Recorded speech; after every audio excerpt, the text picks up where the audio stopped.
오늘 119편 16절 말씀을 중심으로 하여서 하나님의 말씀을 향한 즐거움과 기억이라고 하는 제목으로 하나님의 말씀을 전하도록 하겠습니다. 여러분, 고대 로마의 그 정치가이면서 철학자인 사람 중에 이제 키케로라고 있습니다. 이제 그 사람이 한 유명한 말이 있는데 무엇이냐면, 자기 재산에 대해 욕심이 있는 노인이 자기 보화를 묻어둔 장소를 잊었다라고 하는 말을 한 번도 들어본 적이 없다. 키케로가 이런 얘기를 했습니다. 우리는 이제 보통 나이가 들면 기억력이 없어지죠. 그래서 돌아서면 잊어버린다라고 하는 표현들을 우리 어른들이 자주 씁니다. 그럼에도 불구하고 이 자기 재산이 있는 곳, 자기가 사랑하고 애지중지하는 그 보화가 묻혀진 곳에는 노인이라고 할지라도 그곳을 절대로 잊어버리지는 않는다라고 하는 말입니다. 이 말의 의미가 우리가 생각할 때에 굉장히 큰 곱씹어 볼 만한 표현이고 또 내용이라고 할 수가 있겠습니다. 우리도 재미있는 것, 즐거운 것, 기뻤던 것, 이와 같은 이제 과거의 생각들은 좀처럼 잊어버리지를 않죠. 그래서 무언가를 기억함에 있어서 좋은 방법이 있다면 바로 그것을 즐기는 것, 재밌고 또 기쁘고 그와 같은 것이 느껴질 때 그것이 우리에게 오랫도록 기억에 남습니다. 우리가 신앙생활을 하는 것도 또 하나님의 말씀을 묵상할 때도 같은 원리가 적용이 됩니다. 우리가 개인마다 다를 수는 있어요. 개인마다 다를 수는 있지만 설교를 듣거나 혹은 어떤 말씀을 묵상할 때 앞에 있는 목사님이 혹은 누군가가 이거 정말로 중요한 거야, 이거는 꼭 기억해야 돼 라고 얘기를 할지라도 그 말씀에 내가 아무런 감정이, 아무런 그런 느낌이 생기지 않는다면은 우리는 그거를 아마 곧 잊어버리게 될 겁니다.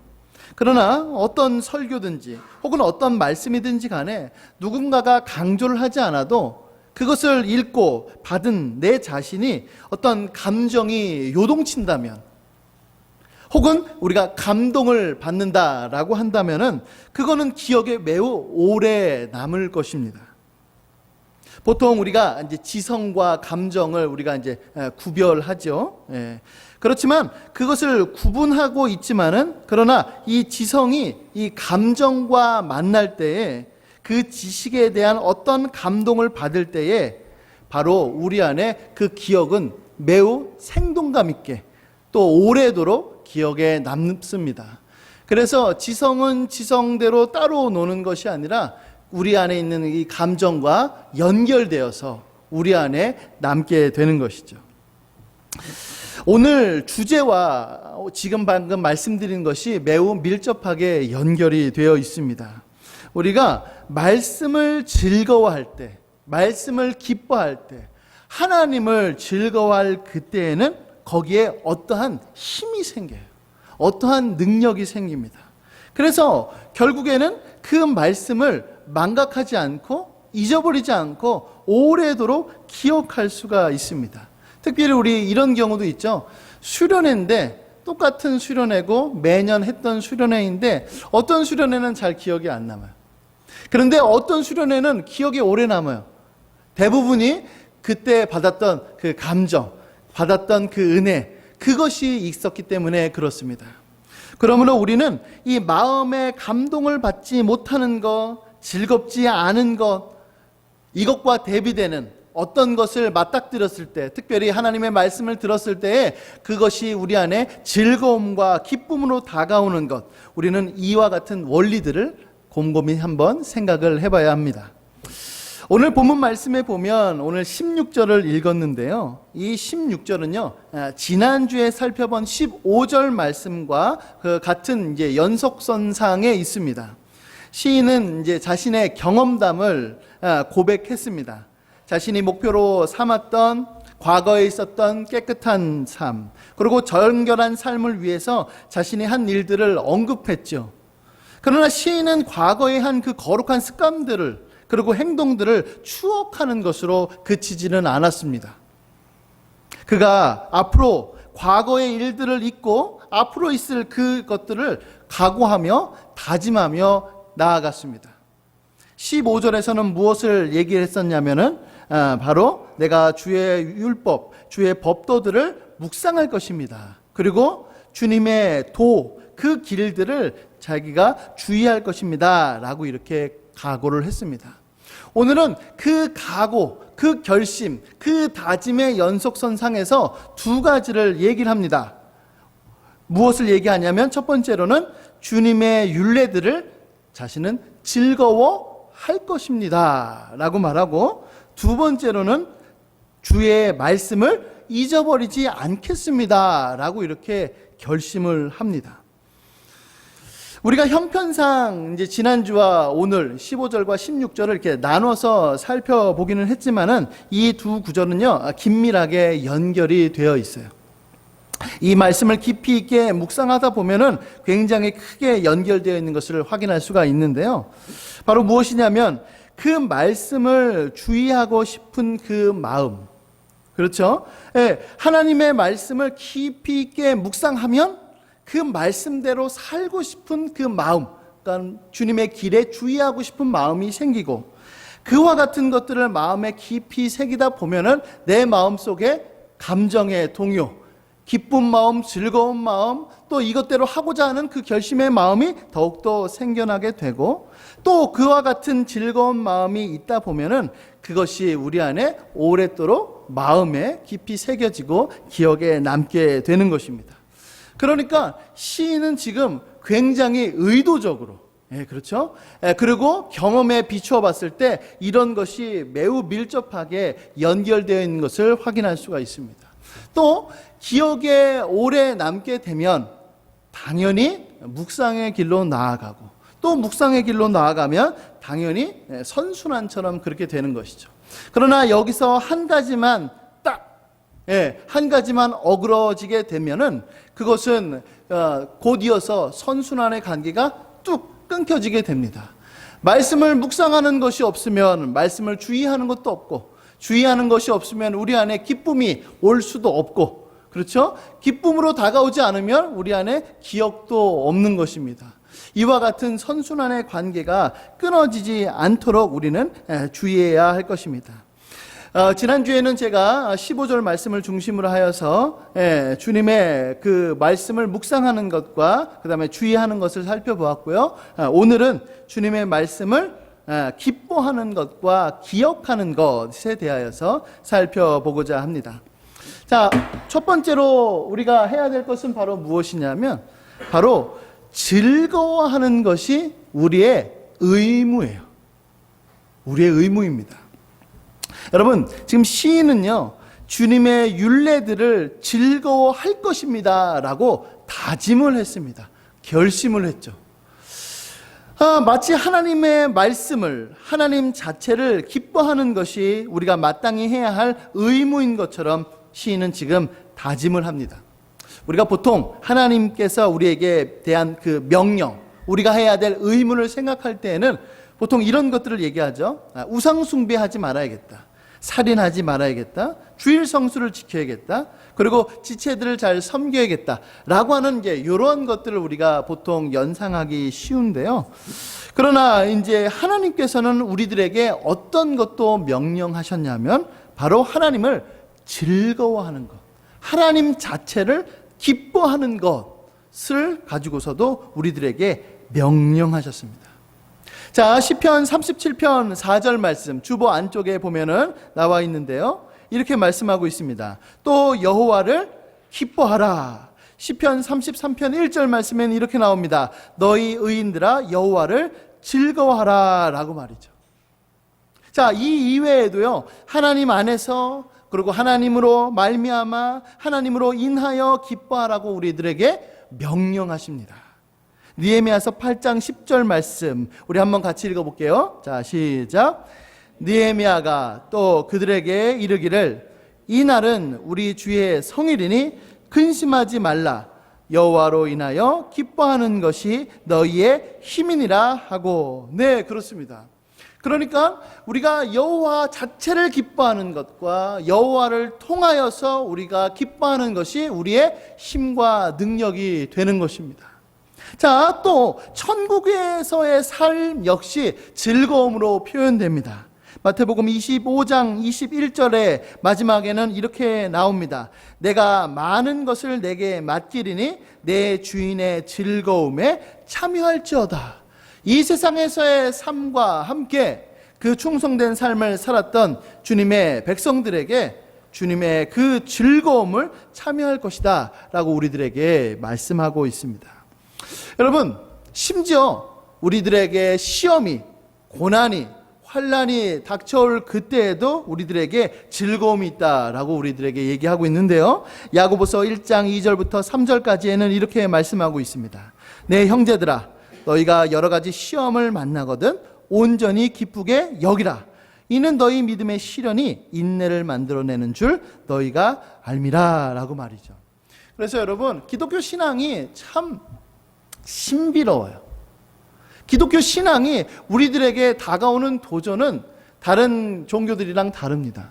다른 종교는 자기가 그 믿는 어떤 신, 자기가 믿는 그 우상이 나를 위해서 내가 원하는 방식으로 다가오지 않으면 언제든지 떠나요. 언제든지 그것을 버릴 각오가 되어 있습니다. 그러나 우리가 믿는 이 믿음, 이 신앙은 그것들과 너무나도 달라요. 오히려 더 반대예요. 우리는 다른 신들은 나를 중심으로 하여서 다른 신들이 나에게 맞춰주기를 원하지만 하나님께서는 반대로 하나님께서 원하는 그 삶, 그 방식대로 우리가 변화되기를 원하시는 거죠. 그러므로 완전히 달라요. 그래서 우리가 때로는 시험을 당하고 때로는 어려움을 당하고 때로는 매우 큰 곤란을 당한다 할지라도 그것이 하나님의 뜻 안에 있으면은 그것이 우리 하나님께서 보시기에 즐겁고 기쁜 것이며 우리 안에도 그것을 기쁨으로 갚아주시는 것, 이것이 하나님의 섭리고 하나님의 계획하심입니다. 또 여러분, 우리가 하나님을 사랑하고 하나님을 찬양하는 것 역시 그 핵심되는 요소가 바로 무엇이냐면 즐거움이에요. 우리가 이렇게 찬양할 때 그 안에 즐거움이 없으면은 그거는 사실 말이 안 되는 거잖아요. 그죠? 여러분, 노래방에 가서 노래를 불러요. 막 신나게 노래를 부릅니다. 만약에 그 신나는 것, 재미, 즐거움이 없으면은 아마 마이크를 놓을 거예요. 노래방에 가지 않을 겁니다. 마찬가지로 우리가 하나님을 노래하고 하나님을 즐거워하고 하나님을 찬양하는 그건 역시도 우리 안에 즐거움의 요소가 반드시 드러나 있는 것이죠. 또한 여러분, 하나님의 명령에 순종하는 것 역시 우리들에게도 즐거움으로 다가옵니다. 시편 110편 3절 말씀에는 우리에게 이렇게 증거하고 있습니다. 주의 권능의 날에 주의 백성이 거룩한 옷을 입고 즐거이 헌신한다 라고 말이죠.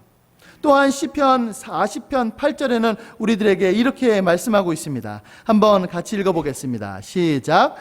나의 하나님이여, 내가 주의 뜻 행하기를 즐기오니 주의 법이 나의 심중에 있나이다 하였나이다. 네, 주님의 뜻, 주님의 명령, 주님의 계획하심을 따르는 것, 그렇게 행동하는 것을 내가 즐거워하고 있습니다 라고 이렇게 고백을 하고 있는 것이죠. 그렇기 때문에 여러분, 우리들이 하는 그 순종을 무슨 순종이라고 하냐면 바로 자발적인 순종이라고 얘기를 해요. 자원하는 마음으로 하는 것입니다. 그러니까 우리들의 마음속에 하나님께서 무엇을 주시냐면은 바로 기쁨을 주시는 거예요. 즐거움을 주시는 거예요. 우리들 안에 행복을 주시는 거예요. 하나님을 찾는 것, 하나님을 찬양하는 것, 하나님의 순종하는 것, 심지어 하나님께서 주시는 그 고난 속에서도 우리에게 즐거움을 주셔서 그 고난을 넉넉히 이겨나갈 수 있도록 우리들에게 허락해 주시는 것입니다. 그래서 성경에는요, 이 기쁨, 즐거움, 이거에 대한 가르침이 매우 큰 비중으로 다가옵니다. 그래서 웨스트민스터 소유문답 제1문, 우리가 잘 아는 거기에는 바로 우리의 목적이 여기에 있다라고 우리에게 가르쳐 줍니다. 사람의 제일 되는 목적은 무엇입니까? 우리 답 같이 읽어볼까요? 자, 시작. 하나님을 영화롭게 하는 것과 그를 영원토록 즐거워하는 것입니다. 네, 하나님을 영화롭게 하는 것과 하나님을 즐거워하는 것, 이것이 바로 우리의 창조의 목적이 됩니다.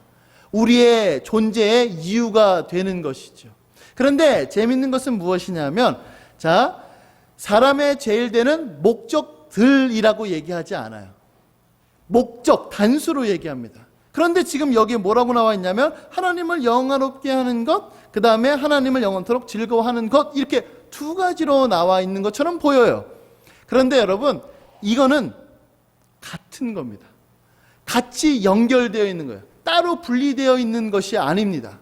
이 점에 대하여서 조나단 에드워즈 목사님이 그의 책 천지창조의 목적에서 잘 나와 있는데요, 주보의 안쪽에 보면 이렇게 나와 있습니다. 제가 한번 읽어볼게요.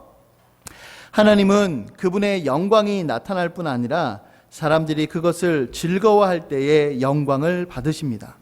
사람들이 단지 그 영광을 볼 때보다 그것을 본 사람들이 또한 그것을 기뻐할 때에 하나님은 더욱더 영광을 받으십니다. 그러므로 모든 영혼은 지성과 마음으로 하나님의 영광을 받아들이는 것입니다. 하나님은 그분의 영광을 전달하고 피조물이 그 영광을 받아들이도록 세상을 만드셨습니다. 그러니까 그것은 지성과 마음으로 받아들여져야 하는 것입니다. 하나님의 영광에 대한 자신의 생각만을 증거하는 사람보다 그 영광에 대한 자신의 기쁨 또한 증거하는 사람이 더 하나님을 영화롭게 합니다. 라고 말이죠. 그렇죠? 그러니까 하나님을 어떻게 하면 영광스럽게 할까? 하나님을 어떻게 하면 영화롭게 할까? 다른 게 있지 않아요. 하나님을 즐거워하는 겁니다. 하나님을 기뻐하는 거예요. 그것이 내 지성으로만 아니라 내 마음, 그 감정까지도 같이 어우러져서 하나님께 나아갈 때에 하나님은 굉장히 큰 영광을 받으시는 겁니다. 이 점을 우리가 잊지 않아야 할 것입니다.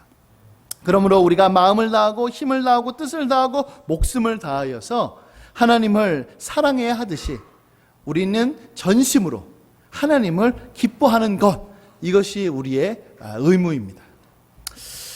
그런데 여러분, 이제 한 가지 궁금한 점이 있어요. 만약에 하나님을 기뻐하지 않는다면, 하나님을 즐거워하는 마음이 우리 안에 없다면 우리는 어떻게 될까요? 우리 안에 있는 그 마음은 무엇으로 채워지게 될까요? 아마 우리는 다른 것으로 우리의 마음을 채우게 될 겁니다. 왜냐하면 사람은 그 무엇을 통해서든지 행복해지려고 하는 그 즐거움을 추구하려고 하기 때문에 그래요.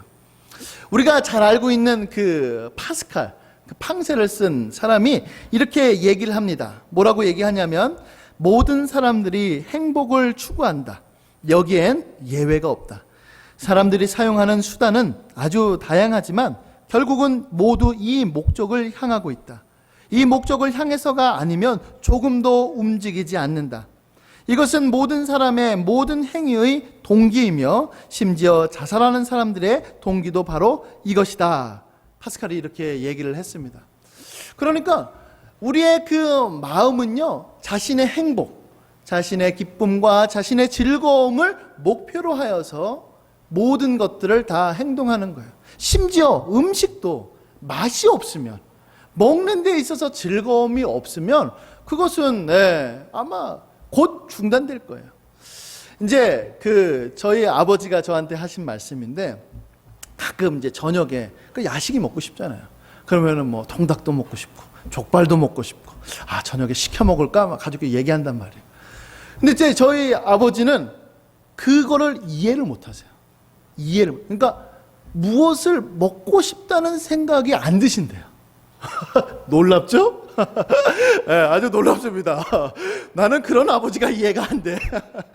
네, 그래서 어떻게 음식을 드시냐면은 의무감으로 드세요. 네, 살아야 하니까. 그렇게 하시거든요. 그래서 아버지는 말르셨어요. 근데 웬걸 제 아는 동기 목사님도 똑같아요. 자기는 그 의무감으로 먹는데요. 그냥 때가 되니까 먹는다는 거예요. 이상한 놈이죠, 그죠? 예. 만약에 그 먹는 것에 대한 즐거움이 없으면 그것을 찾고자 하는, 아마 의무감으로 어쩔 수 없이 하게 될 겁니다. 그러나 그 먹는 것에 대한 즐거움이 우리 안에 있으니까 그 먹는 것을 찾죠. 산책을 할 때도 그렇고, 누군가 대화할 때도 그렇고, 그렇죠?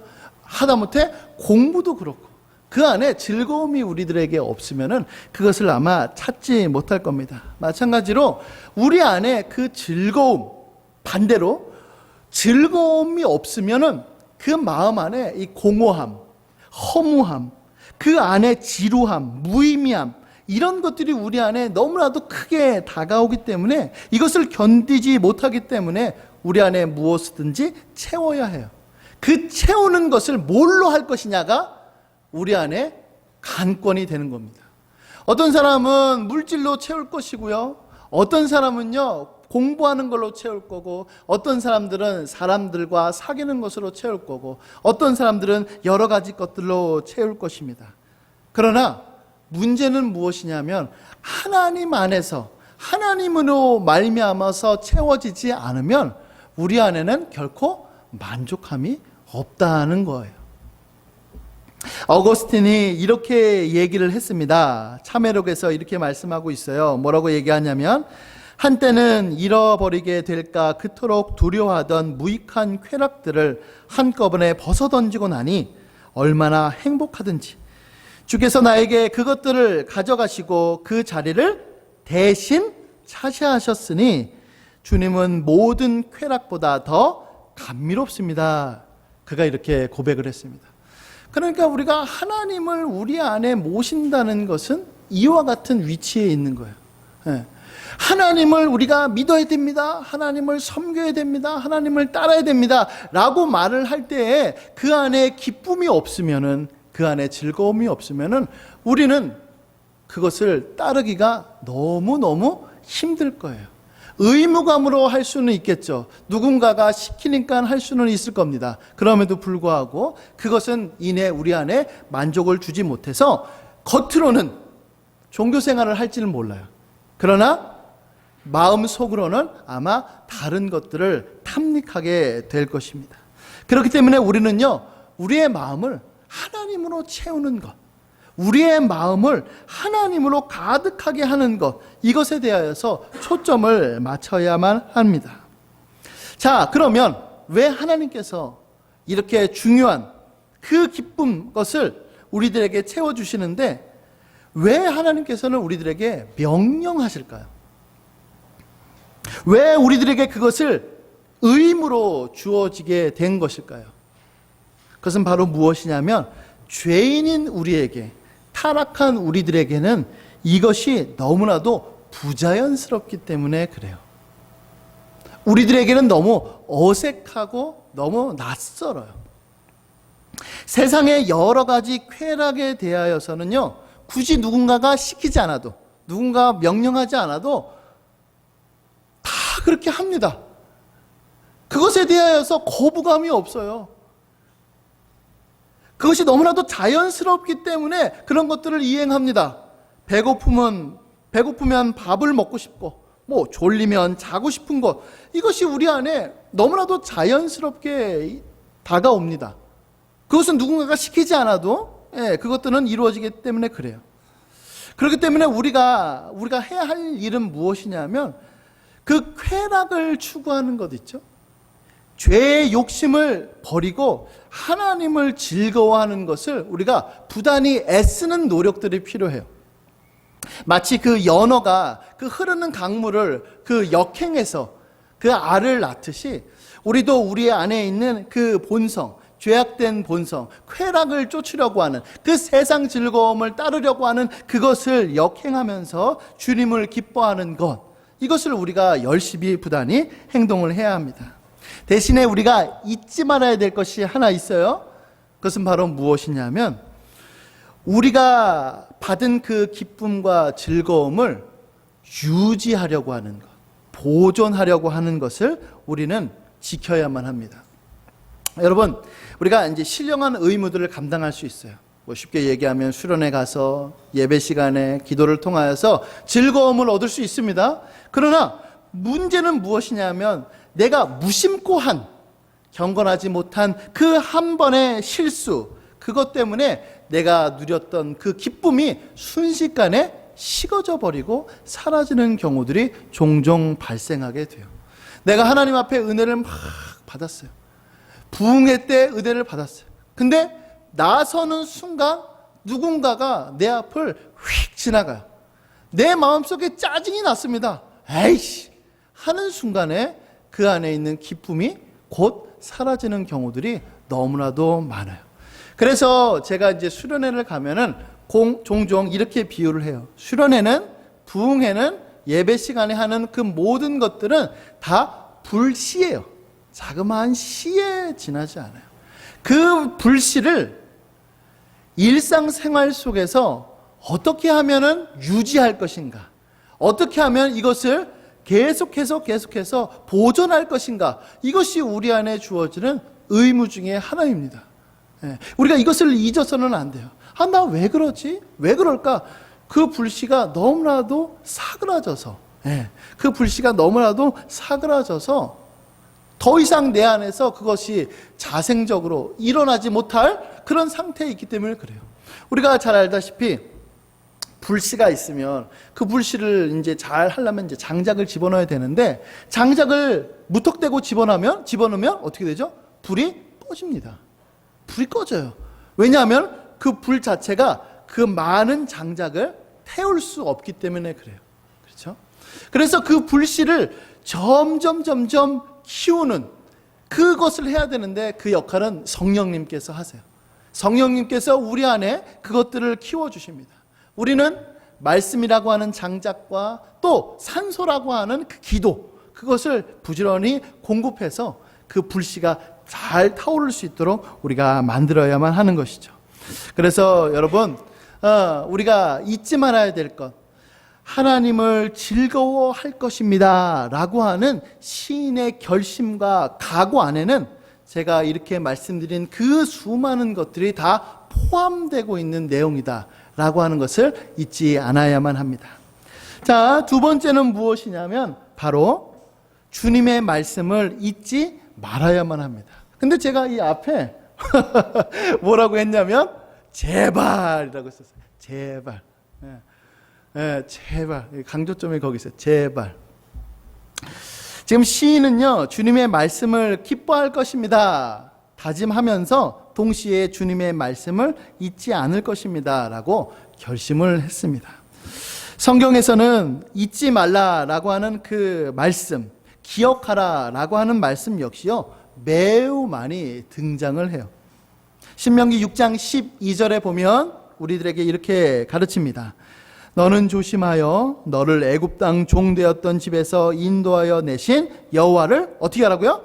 잊지 말자. 신명기 4장 23절에는 이렇게 나옵니다. 너희는 스스로 삼가 너희의 하나님 여호와께서 너희와 세우신 언약을 잊지 말라라고 말이죠. 여러분, 이스라엘 백성들이 어떻게 해서 멸망했는지 아십니까? 어떻게 해서 그들에게 바벨론의 그 침공을 당했는지 아시나요? 호세아서 4장 6절은 우리들에게 이렇게 말씀하고 있습니다. 우리 한번 같이 읽어보겠습니다. 시작. 내 백성이 지식이 없으므로 망하는도다.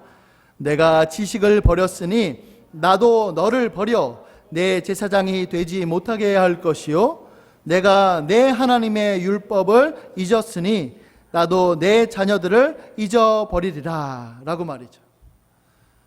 그러니까 이제 이 백성들은 하나님의 말씀을 잊어버린 거예요. 근데 여기서 절대로 잊지 말아야 될 것은 무엇이냐면 이들이 종교 생활을 안 한 것이 아니에요. 이들이 제사를 드리지 않은 것이 아닙니다. 이들은요, 우리처럼 매주 매번, 그때는 이제 제사장들이 행하긴 했지만은 하루에 2번씩 제사를 드렸어요. 아침 일찍, 아침 저녁에. 그렇게 예배를 드리고 절기, 유월절, 맥추절, 또 수장절, 또 중간중간마다 하는 화목제, 번제, 속건제, 수많은 제사들을 드렸지만은 그럼에도 불구하고 이들은 하나님의 율법을 잊었습니다. 마음에서 벗어나고 마음에서 그것을 떠나보내게 된 거죠. 그렇기 때문에 이들이 결국에는 하나님 앞에 멸망하게 된 겁니다. 여러분, 제가 이제 이 말씀을 이제 개인적으로 묵상하면서 너무나도 이제 마음이 아팠어요. 너무나도 슬펐습니다. 그냥 눈물이 나더라고요. 그래서 제가 이 앞에 제발 붙였어요. 제발. 이제 다른 여러분들에게 한 얘기가 아니라 이제 저한테 그런 거예요. 현민아, 제발 잊지 좀 마라. 왜 이렇게 하나님의 말씀을 자꾸만 잊냐? 그 말씀이 얼마나 귀하고 소중하고 우리 안에 생명과 우리 안에 기쁨과 우리 안에 그것들을 많은 것들을 주는데 왜 자꾸 잊을까? 그런 마음이 들어서 제가 제발이라고 하는 말을 썼어요. 잊고 싶지 않은데, 기억하고 싶은데, 마음에 새기고 싶고 말씀이 내 마음을 강하게 붙잡아 줬으면 좋겠는데 자꾸 내 마음이 자꾸 변하니까 제가 너무 괴로웠어요. 그래서 이 표현을 쓴 것입니다. 시인은요, 그러한 자신의 나약함을 알고 있었어요. 그러니까 자신이 하나님의 말씀을 기억해야겠다, 잊지 말아야겠다라고 다짐을 한 것입니다. 여러분, 어떻게 하면 잊지 않을 수 있을까요? 어떻게 하면 오래도록 기억할 수 있을까요? 가장 최상의 방법은 무엇이냐면 서두에 말씀드린 대로 하나님의 말씀을 즐거워하는 겁니다. 기뻐하는 거예요. 이거보다 최상의 방법은 없습니다. 네. 이거는 누가 시키지 않아도 우리 안에 계속해서 남아있게 될 것입니다. 왜냐하면 사람의 마음이라고 하는 것은 바로 즐거움으로, 기쁨으로, 행복으로 향하기 때문에 그렇습니다. 그럼에도 불구하고 우리들의 기억력은, 또 우리들의 마음이라고 하는 것은 믿을 수가 없고 그것은 종잡을 수 없기 때문에 지금 이 시인은 이 다짐이라고 하는 이 노끈을 묶어서 자기에게 꽁꽁 묶어둬야겠다. 그래야지만은 잊지 않을 것이다 라고 지금 시인이 얘기를 한 겁니다. 저는 이 말씀을 토대로 하여서 세 가지 말씀을 적용하도록 하겠습니다. 첫 번째는 무엇이냐면 영원한 즐거움을 다른 것으로 대체하지 말라입니다. 여러분, 말씀을 통하여서 얻는 즐거움은요, 우리들에게 큰 위로와 만족을 줘요. 그런데 문제는 뭐냐면 힘들어요. 힘들어요. 이게 아주 가장 큰 우리들에게 고민이죠. 그러나 세상을 통하여서 얻는 기쁨은요, 너무나도 쉽게 얻어집니다. 여러분들, 우리가 배고플 때 가장 쉽게 하는 건 뭐죠? 배달해 먹는 거죠. 시켜 먹는 겁니다. 너무나도 요즘 어플이 그렇게 잘 되어 있는지 저는 처음 알았어요. 예. 굳이 통화하지 않아도 되죠. 예. 카드 결제할 필요도 없습니다. 띡띡띡띡 누르니까 바로 그 집 앞까지 오게 됩니다. 하다못해 우리나라에서 가장 뛰어난 한강 어디서든지 간에 배달을 시키면 그곳까지 오는 그 서비스, 보통 서비스가 아니죠, 그죠? 그런데 그렇게 너무나도 쉽고 간단한 음식, 때로는 우리들에게 정말로 맛있는 그 배달을 시켜주는 그 음식을 먹으면 우리들의 건강은 조금씩 해쳐지는 것을 우리가 알 수가 있어요. 한두 번은 괜찮을 수 있죠. 그런데 그것이 계속된다면 우리의 건강은 너무나도 안 좋을 겁니다. 만들어 먹는 것 엄청 힘들죠. 너무나도 힘들 겁니다. 그런데 그렇게 만들어 먹는 것은 오히려 더 힘들지만 우리들의 건강에 너무나도 도움이 돼요. 그래서 제가 최근에 이제 신방을 가서 권사님들이랑 이렇게 이제 식사하면서 얘기를 나눴는데 의사가 그러더래요. 건강하려면은 외식을 하지 말라고. 집밥을 먹으랍니다. 그것이 건강할 수 있는 비결이래요. 그렇죠? 하나님의 말씀을 우리가 생각할 때도 그래요. 우리의 마음이요, 순식간에 갑자기 공허한 마음이 듭니다. 예. 그것이 여러분들이 원하든 원치 않든, 여러분들이 일부러 했든 혹은 실수로 했든 그거하고 상관없이 우리의 마음이 갑자기 허전하고 공허하고 허무하고 이런 것들이 들 수가 있어요. 원인은 딱히 뭔가 확인되지 않은 그 뭔가가 생길 수가 있습니다. 그럴 때에 우리의 마음을 쉽게, 우리의 그 허전한 마음을 쉽게 채우려고 하는 세상 것들의 쾌락을 우리 안에 하면은 당장에는 마음의 위로를 얻을지 몰라도 우리의 영혼은 계속해서 병들어 가는 거예요. 그러나 너무나도 힘들고 때로는 까다롭고 때로는 말씀과 기도 속에서 받는 은혜가 우리들에게 좀처럼 다가오지 않는다 할지라도 그것을 계속해서 추구한다면 하나님께서 우리들에게 세상이 줄 수 없는 그 즐거움을 우리의 영혼 가운데, 우리의 마음 가운데 채워주실 줄로 믿습니다. 아멘. 두 번째는 무엇이냐면 바로 세상 즐거움 속에서 만족을 누리지 못하는 것을 감사하시길 바랍니다. 여러분, 이 말이 어떻게 보면 아이러니하죠. 무슨 의미냐면 우리가 이제 공허한 마음을 달래기 위하여서 손쉽게 자연스럽게 세상적인 쾌락을 찾게 되어 있어요. 누구나 다 마찬가지예요. 그것은 뛰어난 성도든 혹은 초신자든 할 것 없이 누구나 다 그렇습니다. 그러나 그 죄에 인한 그 쾌락에 있어서 만족감을 누리는 것, 문제는 그 만족감이 지속이 되지 않는 것이 우리들에게 복이에요. 우리들에게 은혜입니다. 만약에 내가 세상적인 쾌락을 즐기고 그것으로 인하여서 더 이상 다른 쾌락은 없습니다, 다른 것들은 내 마음속에서 굳이 있을 필요가 없습니다 라고 한다면은 우리는 하나님께로 향할 그 동기, 그 기회가 없어지게 되기 때문에 그래요. 만약에 내가 다른 세상적인 쾌락들을 찾았어요. 순간적으로 마음의 위안을, 만족감을 누리겠죠. 그런데 그것이 곧 없어지는 거예요. 그것이 곧 사라지는 거예요. 공허함이 더 밀려나는 거예요. 이게 아닌가? 이것으로 내가 만족을 채울 수 없나? 그러면서 다른 것들을 찾게 되는 겁니다. 그렇게 찾다가 누구를 만나요? 하나님을 만나게 되는 거예요. 그래서 어거스틴이 이런 말을 했습니다. 참회록에서 이렇게 얘기했는데요. 우리 한번 같이 읽어보도록 할까요? 자, 어거스틴이 한 말 읽어보겠습니다. 시작. 주님께서 주님을 위해 우리를 만드셨으니 우리 마음은 주님 안에서 안식을 찾기까지는 안식을 얻지 못합니다. 네, 그렇습니다. 우리가 주님 안에서 참된 안식을 얻기까지 우리는 방황할 수밖에 없어요. 그 방황이 우리에게는 고통이지만 하나님께서 주시는 은혜의 방편임을 생각하시고 하나님으로 인한 만족이 우리 안에 넘치길 바랍니다. 마지막 세 번째는 무엇이냐면 바로 말씀을 잊지 않을 수 있도록 방어망을 여러 군데 두 겹, 세 겹 쳐야 됩니다. 여러분, 결심한 걸 우리가 잊지 않으려면은 우리는 여러 가지 방법들을 강구할 거예요. 책상 앞에 포스트잇을 붙인다든지 혹은 자신의 그 컴퓨터 바탕화면에 그것을 기록한다든지 아니면 자기의 그 카톡, 그 상태 메시지에 그것들을 기록한다든지 여러 가지 방법들을 이제 동원하게 될 것입니다.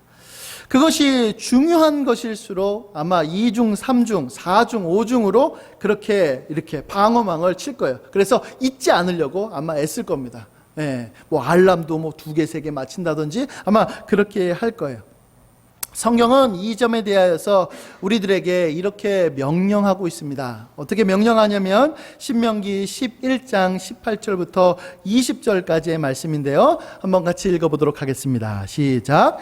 이러므로 너희는 나의 이 말을 너희의 마음과 뜻에 두고 또 그것을 너희의 손목에 매어 기호를 삼고 너희 미간에 붙여 표를 삼으며 또 그것을 너희의 자녀에게 가르치며 집에 앉아 있을 때든지 길을 갈 때든지 누워 있을 때든지 일어날 때든지 이 말씀을 강론하고 또 내 집 문설주와 바깥문에 기록하라. 네. 가게 가든지 집에 가든지 말씀을 이렇게 붙여놓잖아요. 그거는 무슨 폼이 아니에요. 부적이 아닙니다. 그것들을 붙여놓은 것을 통하여서 무슨 거기에 이것을 붙여놓으면은 뭐 가게 장사가 잘 되고 뭐 그런 의미가 아니에요. 부적이 아니에요. 그렇죠? 그거는 이제 뭐냐면 이 말씀을 잊지 않겠다라고 하는 의미에서 우리가 거기에 있는 겁니다. 지금 성경에서 뭐라고 얘기했냐면 첫 번째 1번에 뭐라고 나와 있어요? 가장 중요한 핵심이 바로 너희의 마음과 뜻에 두랍니다. 예, 핵심은 거기에 있어요. 마음과 뜻에 두고 두 번째로는 손목에, 손목에 차기도 하고 또 어디에? 미간에. 전문 용어로 맞박에, 그렇죠? 딱 이렇게 붙이라고 이렇게 얘기를 하는 거죠. 자, 그 다음에 또 가르치고 강론하라고 얘기를 하고 있는데 자녀들과 대화를 하는 거예요. 자녀들이 없으면 친구들이랑 대화를 하는 겁니다. 언제 하는 거예요? 집에 앉아 있을 때든지 길을 갈 때든지 누워 있을 때든지 일어날 때든지 언제든지 계속 그것을 하라고 하는 거죠. 그러니까 우리가 보통 이렇게 하죠. 목사님 저는 자기 전에 하나님 앞에 꼭 기도합니다. 잘하고 있어. 그러나 잘 때만 아니고 일어날 때든지 또 걸어갈 때든지 누구랑 얘기할 때 수많은 그 시간 속에서 그것을 계속 하라라고 얘기하고 그 다음에 우리가 아까 맨 처음에 다뤘던 문설주와 바깥문에 그것들을 기록하는 거예요. 그래서 계속해서 그것들을 하면은 2중 3중으로 막는 거죠. 그래서 잊지 않도록 말이죠. 그런데 핵심은 뭐라고요? 1번이 뭐라고요? 마음에 뜻에 담아둬야 돼요. 아무리 여기에 말씀으로 도배해도 마음에 그것이 담겨져 있어요. 않으면 그건 그냥 지나가는 거예요. 그냥 스쳐 지나가는 겁니다. 왜 글씨 폰트가 저런 거야? 왜 저렇게 삐딱해? 이런 것만 눈에 들어오는 거예요. 그렇죠? 마음에 새겨야만 하는 것입니다. 사랑하는 우리 청년 여러분, 말씀을 마무리하도록 하겠습니다. 우리의 마음을요, 우리의 그 영혼을, 그 중심을 채울 수 있는 것은 바로 하나님 한 분밖에 없습니다. 왜냐하면 우리들의 그 마음, 이 영혼은 이 세상보다 훨씬 더 크기 때문에 그래요. 이 모든 우주가 우리의 마음 속에 우리의 것이라고 할지라도 우리의 마음을 채울 수가 없습니다. 오직 무한하시고 오직 측량할 수 없는 그 하나님만이 우리의 마음을 채워주실 수 있습니다. 이것을 생각하고 주님을 기뻐함을 우리 안에 가슴 깊이 새기며 주님을 즐거워하는 우리 청년들 될 수 있기를 예수님의 이름으로 간절히 축원합니다. 아멘.